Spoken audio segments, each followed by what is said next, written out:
Parce que les journalistes, ce que tu te rends compte, c'est que c'est des êtres qui ont absolument aucun courage. Ils vont commencer à chanter une chanson seulement et seulement si le peuple est rendu là.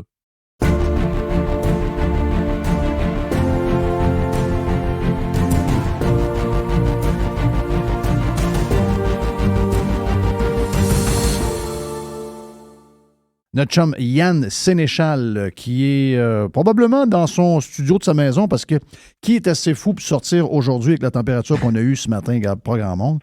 Mais ta maison, tu l'aimes-tu, ta maison? Hein? Ouais, on a eu le compte de taxe municipale hier. C'était de toute beauté. De toute beauté. Gilles Lehouillier, on l'aime, Gilles? Hey, mais j'ai pas vu ça passer dans les médias que j'allais me faire augmenter de 11%. Ouais, c'est toujours un peu pognassé, ça, Fernand. Non. C'est toujours un peu « Oh, là, on va suivre ça, telle affaire. » Mais effectivement, la valeur de la bâtisse, ouais, mais on l'arrange, puis ça paraît trop pas trop. C'est pas vrai, ça. Ça, c'est pas vrai. Donc, combien? Ça, c'est 11 que tu as? Oui, 10,9. Dans le fond, le taux de taxe passe même, je pense, de 79 sous à 71 sous. Fait que là, une diminution, c'est le taux de taxe qui diminue. Oh, les shit! Ouais, c'est juste que la valeur de la maison passe de 415 à 508. Wow! T'es là, tu dis, OK, man, c'est correct. Je sais que ça semble pas... Il y a eu beaucoup de commentaires, sérieusement, sur mes posts. Fait que ça semble pas égal partout dans la ville de Lévis, là, parce qu'il y a des gens à Saint-Étienne qui ont une diminution de taxes de leur côté. Fait qu'il y a encore des vieux réajustements, on dirait, qui traînent peut-être des fusions. Je sais pas trop. Là.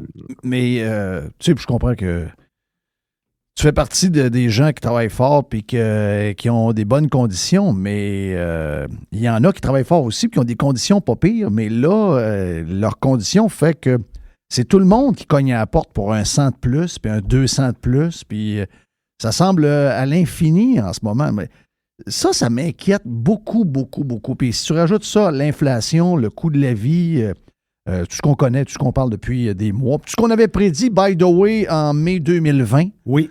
Ça, moi, ça commence à me titiller un peu parce que, tu sais, moi, j'ai une business, là. Puis il y a plein de monde qui ont des business. Puis même si j'étais le gouvernement puis les villes, ben, je veux m'assurer que l'argent rentre. Puis à un moment donné, à force de saigner le cochon, il meurt. Oui, puis je serais curieux de voir les commerces parce qu'on sait que les municipalités se gênent beaucoup moins pour les commerces que le résidentiel en plus. Puis, tu sais, tu es dans une position, pensez-y, là. Rappelez-vous, Legault, il nous disait, ouais, on va vous aider, on va envoyer un chèque de 500. Ben, moi, j'ai un chèque de 500 qui vient de passer là. Parce que la réalité, c'est 300$ de plus. Mais n'oubliez pas une chose 300$ qui a été imposé. Là. Oui. Tu sais, j'ai pas de déduction fiscale, moi, là, pour mes taxes municipales. Fait qu'à un moment donné, tu es là, tu dis, crime, c'est quand ça arrête. Puis là, tu dis, OK, la ville de Lévis, comment ça va? Ben, je sais qu'il manque de glace. Parce qu'il y a souvent, ça arrive souvent que j'arbitre un peu plus dans le coin de Bellechasse. Puis et là, tu dis, voyons, les sénateurs de Bellechasse, ils jouent même pas. C'est deux équipes de Lévis qui s'affrontent. Ah ouais, il n'y avait plus de glace à Lévis. Puis là, je chicane pour l'aréna qui est juste en bas de chez nous, l'aréna Lauson, puis elle tarde à rénover. Mais t'es là, tu dis, ouais, OK, c'est long. Là, tu arrives, tu as la ville de Québec, tu es rendu avec 2 beaux turfs pour le baseball, avec un dôme dessus, même sur un. Puis là, tu te dis, OK, ils parlent même d'un 3e turf à Québec. Il y a combien de turfs à Lévis? Ah, il n'y en a pas.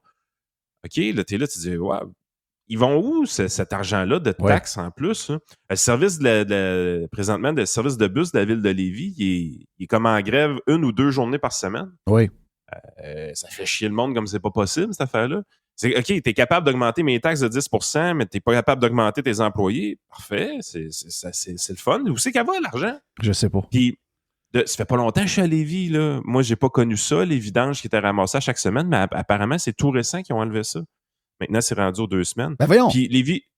oui, puis même l'été, là. L'été, c'est les vidanges aux 2 semaines.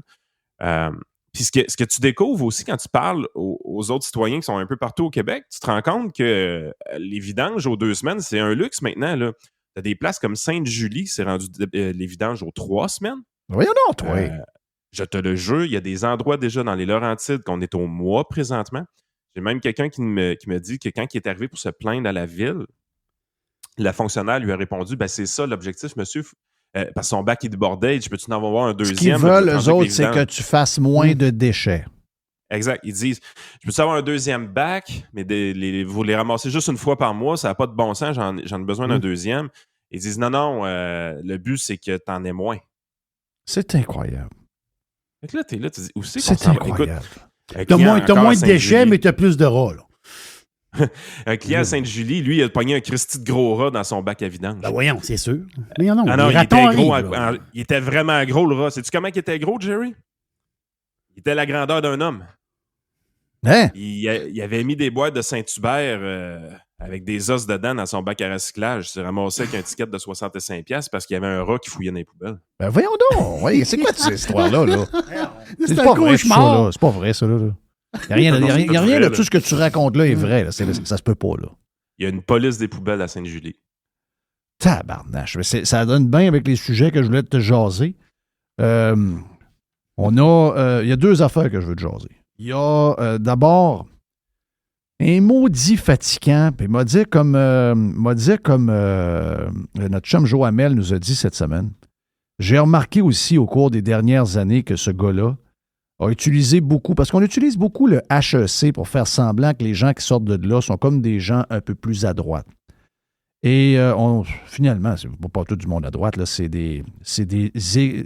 c'est des économistes, donc, ce qu'on appelle maintenant des écommunistes. Oui.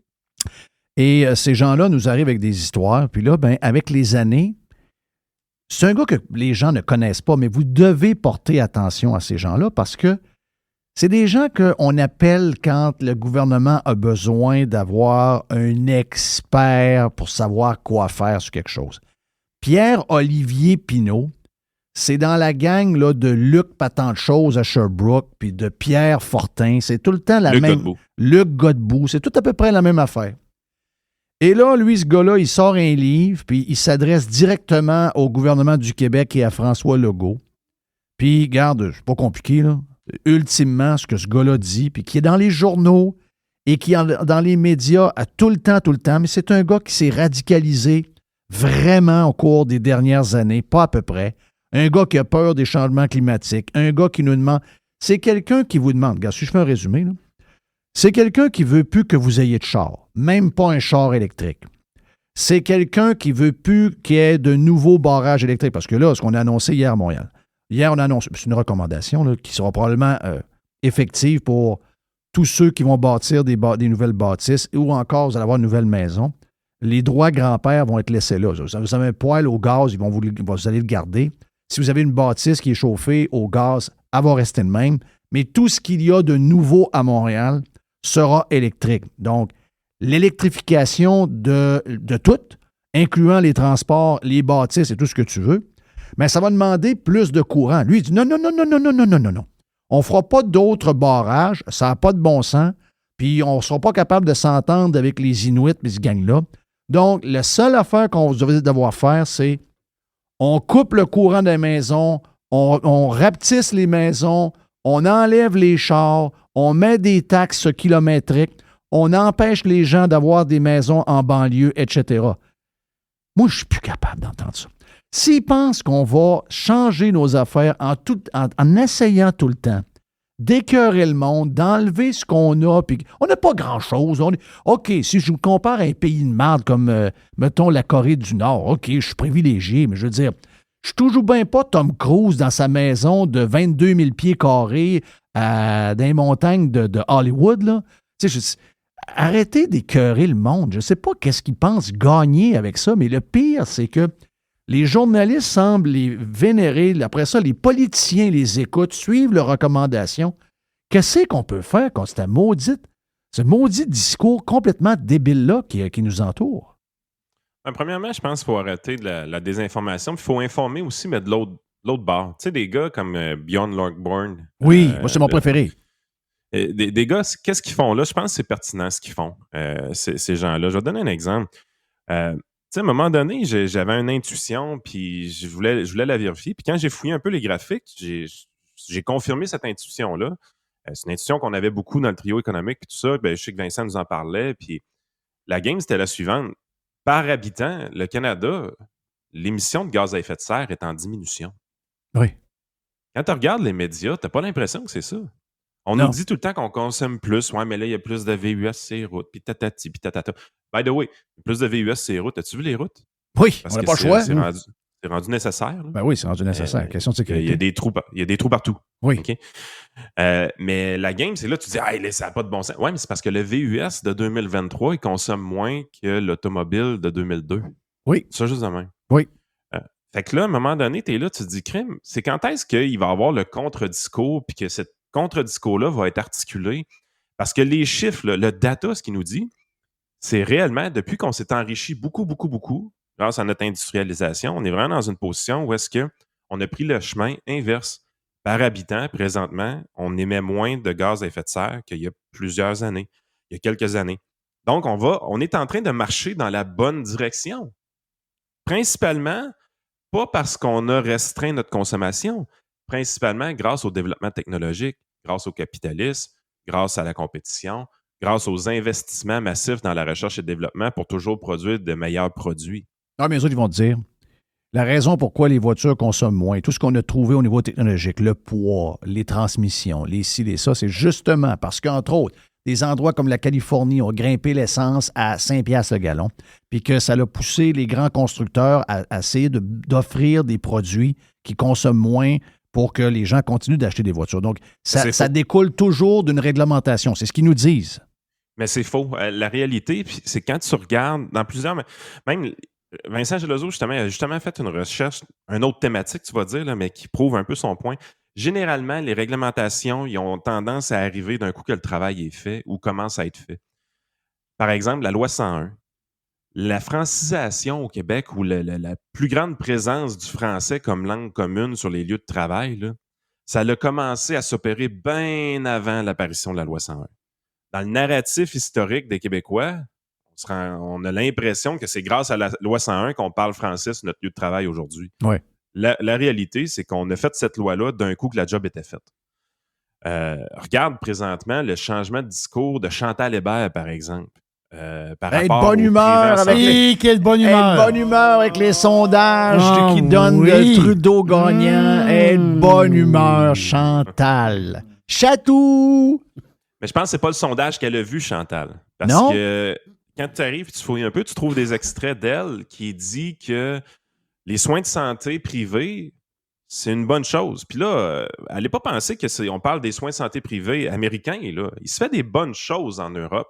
Tu sais, un jour, le Québec, il va falloir qu'il commence à penser en dehors de la boîte. Il va falloir qu'on commence à regarder ce qu'il fait du point de vue européen. Ils ont plus d'efficacité de leur côté que le système canadien. Là, tu es là, tu te dis, attends un peu, là. Comment ça, Chantal Hébert dit des affaires de même alors qu'elle dit que le PCQ, c'est une gang de débiles dans la dernière élection? Cadon. C'est-tu parce qu'il y a un sondage, soudainement, qui dit que 75% des Québécois sont prêts à ça? Non. C'est que son médecin a pris sa retraite et n'est pas capable de s'en trouver un autre. C'est ça. Peut-être. Il y a eu souvent de ça, là-dessus, tu as raison. Mais ce qui est drôle, c'est que la journée que Chantal Hébert a dit ça, t'entends les échos en arrière de la discussion, où est-ce que c'est des gens absolument pas brillants, mais qui font juste répéter ce qu'ils entendent. Puis ils disent, ouais, c'est vrai ça, il faudrait vraiment penser en dehors de la boîte. Tu sais, parce que les médias, c'est le même, ça marche. La journée qu'une fille comme Chantal Hébert, qui a une crédibilité tout simplement incroyable dans la tête de tout le monde, commence à voir ce discours-là. Zéro biaisé. Jamais biaisé. Mais non, c'est le sommité. Zéro. Arrête. De quoi tu parles, Jeff? Hey, on essaie de construire une intelligence artificielle, on n'est même pas capable de la faire pas biaisée. L'intelligence artificielle est déjà woke. Tu sais, come on, man. Ça a pris 3 semaines. Fait que nos journalistes sont objectifs. Arrête de faire de la désinformation comme ça, Jeff, ça n'a pas de bon sens. Chantal Hébert est objective puis c'est une sommité. Mais quand elle commence à chanter cette chanson-là, tout le monde va commencer à la chanter soudainement. Là, t'es là, tu dis, hey, c'est parce que les amis, ça fait 15 ans, vous nous traitez de débiles mentaux pour dire exactement la même affaire. De la même façon que quand on disait que la journée que tu as vacciné les personnes de 70 ans, tu pouvais enlever toutes tes mesures parce que la COVID, c'était fini. Ça vous a pris 1 an à allumer, mais on l'a dit pendant longtemps, on s'est fait traiter de tout et non, de tout ce qu'on pouvait pas entendre, là, de débile, tout ce que vous voulez. Jusqu'à temps qu'à un moment donné, vous soyez tannés, vous autres aussi, puis vous commencez à chanter cette chanson-là, la journée que le peuple était rendu là. Oui. Parce que les journalistes, ce que tu te rends compte, c'est que c'est des êtres qui n'ont absolument aucun courage. Ils vont commencer à chanter une chanson seulement et seulement si le peuple est rendu là. Puis ça, c'est capoté. Hey, la chanson de l'inflation est incroyable aussi, là. Oui. Aujourd'hui, c'est une belle journée pour piler sa peinture, sérieusement. Écoute, il y a des gens qui disent, des tout croches, je comprends, là, c'est du Radio Pirate, puis du Radio X, puis des Yann Efrain, puis des trios économiques, toutes ces affaires. Je suis au courant que c'était des tout croches. C'est vrai.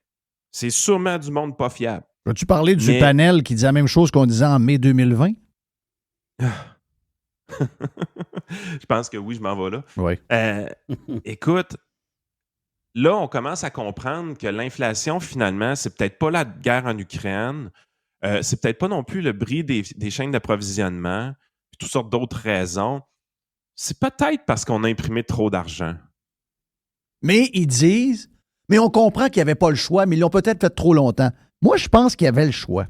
S'ils avaient fait ce que tu te dis tantôt, ça veut dire qu'on s'était calmé les nerfs un peu, qu'on aurait été moins émotif et plus compétent, qu'on aurait dit vite, ben finalement, là, on regarde en Italie, c'est juste des vieux qui meurent. On va s'occuper des hôpitaux, on va s'occuper des places pour les personnes âgées, on va laisser libre les plus jeunes, on va laisser libre la classe active, on va laisser l'économie travailler, puis on va donner un peu plus de moyens aux hôpitaux pour s'occuper de ça.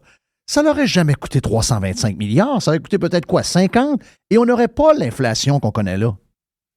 Le seul bout où est-ce que c'est vrai de dire on ne savait pas ce qu'on faisait, c'est quand l'économie était complètement fermée.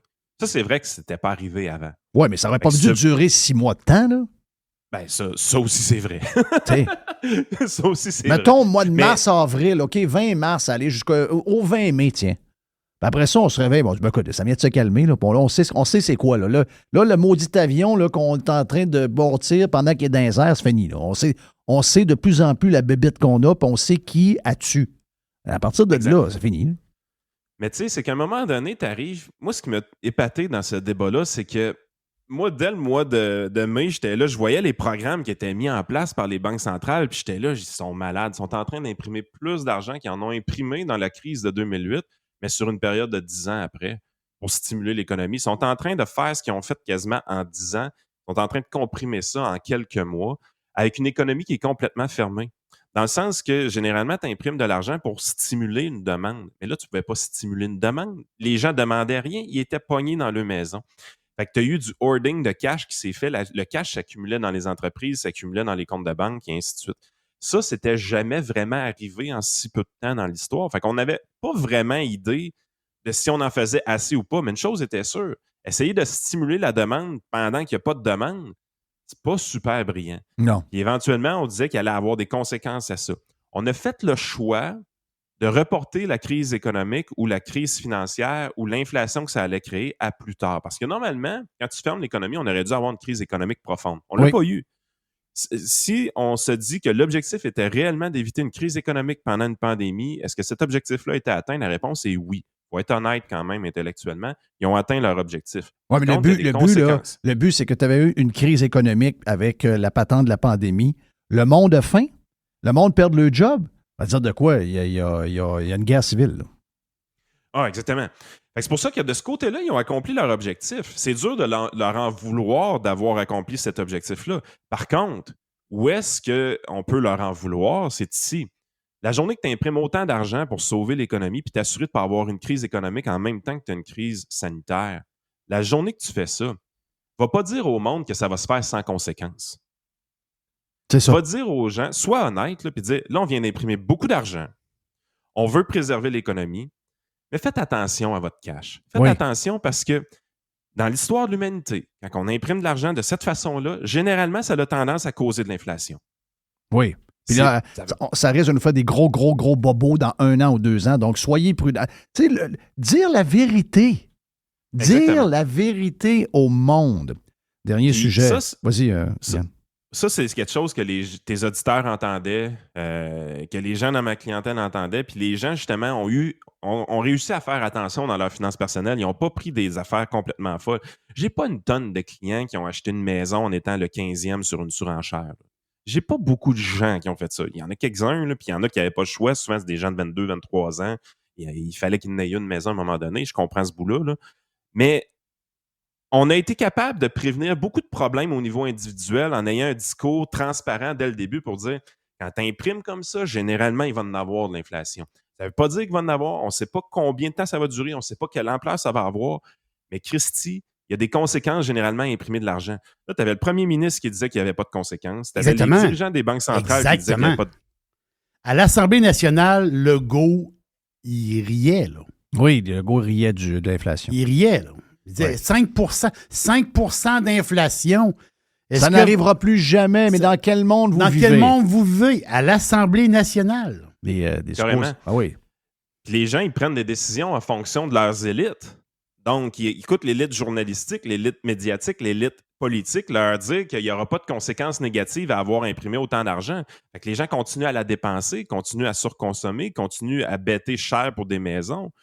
Fait qu'éventuellement, qu'est-ce qui arrive? Ben là, la journée que l'inflation commence à apparaître, on pourrait penser que finalement, les banques centrales pourraient sortir et dire « Ouais, finalement, là, il y a des conséquences, faites attention. » Même pas. Hey, inquiétez-vous pas. Ça va être temporaire, ça va être transitoire, ça ne durera pas longtemps. Fait que les gens, on incite les gens à continuer à consommer, puis à continuer à dépenser, puis à ne pas payer leur dette en faisant ça. Jusqu'à temps que là, paf, on commence à augmenter les taux d'intérêt, puis là, ça nous pète en pleine face, puis là, tout a l'impression de vouloir péter d'un bord et de l'autre dans les budgets familiaux. Les gens qui ont fait attention, ils les ressentent pas trop parce que les augmentations de salaire, ils les ont, mais les augmentations d'intérêt, ils les ont moins. Fait que eux autres, c'est des gagnants de l'inflation. Les gens qui étaient écureuils depuis plusieurs années. Mais les gens qui n'étaient pas écureuils puis qui ont fait confiance aux politiciens, qui ont fait confiance aux médias, qui ont fait confiance aux dirigeants de la Banque centrale puis qui pensaient que Pierre Poilievre, c'était un cave, ben ces gens-là, là, ils en payent le prix lourdement aujourd'hui. Puis là, on est en février 2023, puis pour la première fois dans un média de masse au Québec, on lit que l'inflation, c'est peut-être pas à cause de l'Ukraine. C'est pas à cause de la chaîne d'approvisionnement non plus. Pour la première fois dans un média, on dit réellement que l'inflation est peut-être causée parce qu'on a imprimé trop d'argent. Allez chier, ça.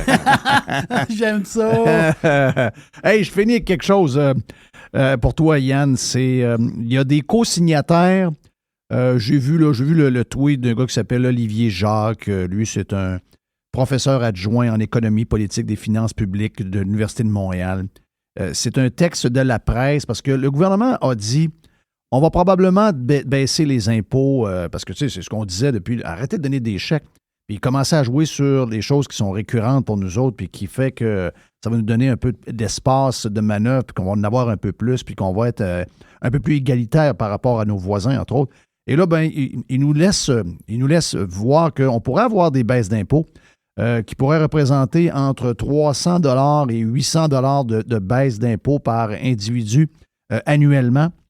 Et là, ben, il y a une levée écomunistes ou écomunistes, oui. Écomunistes au lieu des écomunistes au lieu d'économistes. Oui. On a des gens qui sont 52, en fait, je pense que c'est, en fait, même 53, parce que celui qui a écrit l'article est compté. 53 signataires qui disent non, il ne faut pas baisser les impôts des gens parce que oui, ils vont se ramasser avec un peu d'argent pour essayer d'arriver à la fin du mois avec l'inflation, mais c'est bien plus important de protéger les services publics, sinon ça va paraître, etc. Et l'économiste en charge de cette lettre-là dans la presse d'aujourd'hui ou d'hier, c'est Pierre-Antoine Harvey, qui est un économiste à la Centrale des syndicats du Québec. Oui. Et il est, j'ai tombé là-dessus par hasard un peu à matin, il est le mari de Valérie Plante. Oui! Et, ben c'est ça. Lui, il nous dit, non, les impôts, là, on touche pas à ça. Faut que le gouvernement ait tout l'argent, sinon on va se ramasser pas de service. Quel service? Moi, je pense que nos services ils diminuent beaucoup dans les dernières années. Ben là, c'est bourré de cash puis ça diminue tout le temps. Puis, imagine-toi, ils n'ont même pas encore négocié avec leurs employés de l'État. Tu sais, le prochain budget provincial, là, il va être tough là, pour le gouvernement. Tu sais, sérieusement, Éric Girard ne doit pas dormir la nuit présentement. Comment tu veux qu'il réussisse à octroyer les baisses d'impôts qu'il a promis aux gens alors qu'il est déjà en déficit et qu'il n'a même pas réussi à négocier encore avec les employés de l'État une entente puis qu'ils ne sont même pas sur le bord de s'entendre? Hey, ils ont promis en bas de l'inflation aux gens. Ouais, c'est quoi vous pensez? Vous pensez que les syndicats vont accepter ça? Malgré les taux de chômage qui baissent, où on crée encore de l'emploi, moi, je vois beaucoup de ralentissement dans l'économie, dans des gros secteurs qui amenaient beaucoup de taxes de vente, beaucoup de gros salariés. La construction, là, je veux dire, la construction, on l'a vu, là, les mises en chantier au Québec, c'est la moitié de moins que l'année passée. Dans le commercial, c'est la même chose. Beaucoup de projets arrêtés en raison du financement. C'est sûr qu'à un moment donné, ça ne peut pas faire autrement que de paraître sur l'activité économique et l'argent qui rentre au gouvernement.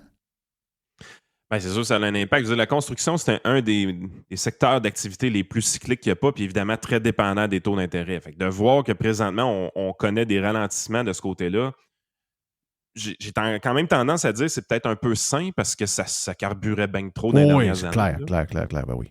Il y a un aspect qui est sain là-dedans. Tu sais, je pense qu'on va être un peu moins craintif à négocier avec des constructeurs cet été pour des rénovations, des affaires d'eux-mêmes, ceux qui ont les moyens d'en faire. Là. Oui, sauf que pour le gouvernement, tous ces gros montants-là qui étaient, tu sais, je veux dire, une maison de 400 000 qui coûtait 550 000 en taxes, en TVQ, elle ramène pas mal plus. Là. Si la maison, un, se bâtit pas, et deux, si elle est bâtie au lieu de 559, elle est bâtie à 489, il y a toujours moins d'argent qui rentre. Là. En ce moment, il y a des gens qui sont sur pause, ils attendent de voir ce qui se passe. Puis moi, j'en entends dans toutes sortes. Je ne dis pas qu'on est en récession. C'est juste que les entrées au gouvernement sont probablement moindres que ce qu'eux avaient projeté. Je n'ai pas vu le PIB. Dans ce secteur-là, tu as raison. Par contre, un secteur d'entrée d'argent pour le gouvernement qui va être beaucoup plus élevé, c'est assez évident dans ma tête, les impôts des particuliers. Présentement, là, les gens dans les PME ont eu des hausses salariales entre 12 et 15 % dans l'année 2022. Ça, c'est pas une statistique officielle, là, c'est ce que j'observe dans ma clientèle beaucoup. Les grandes entreprises commencent à augmenter les salaires. Les grandes entreprises sont toujours plus lentes à réagir parce que c'est souvent au 1er janvier, puis avant qu'ils se rendent compte qu'ils perdent du personnel puis qu'ils ont de la difficulté à recruter, ça prend un certain temps. Puis je vois beaucoup de gens qui travaillent dans de la grande entreprise, dans ma clientèle, qui ont des augmentations de salaire entre 7 et 10 % présentement. Donc, moins que dans la PME, mais quand même assez importantes. Et les seuls qui n'ont pas bougé, évidemment, c'est les employés de l'État. Eux autres sont vraiment jammés. Mais tout ça, c'est beaucoup d'impôts des particuliers en plus pour le gouvernement qui va rentrer en 2023. Là. Fait qu'il y reste encore quelques temps à flirter avec des hausses de revenus de leur côté. Parce que oui, ça peut baisser en côté TVQ pour la construction, tout ça, mais les hausses des impôts des particuliers vont être assez spectaculaires là, dans la prochaine année. Et pourquoi les économistes sont toujours full de gauche au Québec? Ben, c'est le Québec. Ouais. Il n'y a pas d'autre réponse que ça. Tu sais, regarde, Vincent Gelozo, là, Vincent, il est tout seul dans son monde. Là. Oui, il est tout seul. Oui, mais il est une Christie de coche par-dessus tout le monde. En fait, Vincent est présentement dans le 1% des économistes en termes de publication. Ben oui. Donc, c'est vraiment un top économiste en termes de publication. Ce qui est drôle, c'est quand tu y parles, c'est qu'il a envie le 0,1%. Là. Il parle de toutes sortes de collègues qui publient plus que lui, puis ça le fait capoter. Là. Fait que, tu vois que c'est vraiment quelqu'un d'extrêmement performant. Jamais été capable de trouver une job au Québec. C'est incroyable. Il est en Virginie présentement. Là. C'est pas pour rien qu'il est en Virginie. Parce qu'il est un économiste de plus à droite. Il n'est pas capable de trouver une job. Jeff Caron. Ben oui. En politique, tu vas dire, là, mais c'est. Pourquoi il n'est pas au Québec? Ouais, ton co-animateur. Oui. Frank, comment ça que Frank n'aime pas d'un cégep? Pourquoi comment ça, Frank, c'est pas un prof de philo d'un cégep? Oui, ben parce qu'il est de droite. Ah, ça me fait mal. Arrête, va-t'en.